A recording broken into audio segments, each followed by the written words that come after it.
আমার সকলের কাছে একটা অনুরোধ, এই ছেলেটাকে সবাই যে বাটপার বলে, খারাপ বলে, ঠিক আছে? আরো অনেক কিছু বলে।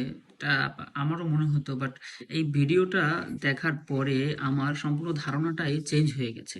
কারণ এই ছেলেটার বাবা নাই, তার একটা ছোট বোন আছে, তার মা আছে। মা থাকে নানুর বাড়ি। আর যে নানু আছে তারও কোনো ইনকাম নাই। তাদের সংসারে চলে এই ছেলেটার টাকায়। এই ছেলেটা মানুষের কাছে ফ্রড করে হোক, চেয়ে হোক, যেভাবে হোক, যে টাকাটা নিয়ে আসে, এই টাকাটা নিয়ে এসে তার মায়ের হাতে দেয়। আর তার মা এই টাকাটা দিয়ে যেভাবে হোক সংসার চালায়।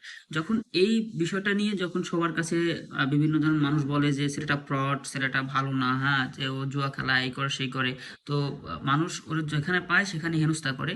ও ভয়ে বাড়িতেই আসে না। আর এই লাস্ট যেদিন আমি গতকালকে ভিডিওটা দেখি, ওই দিন সাংবাদিক আমার দেখি ভিডিওটার মধ্যে তুলে ধরে যে ওই ছেলেটা না আসায় ওই টাকাটা ওর মার কাছে দিতে পারে নাই।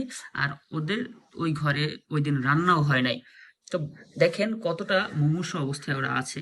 তো তারপরেও আপনারা কি মনে হয় যে ছেলেটা খারাপ, ছেলেটা ভালো না, ছেলেটা ফ্রড করতেছে?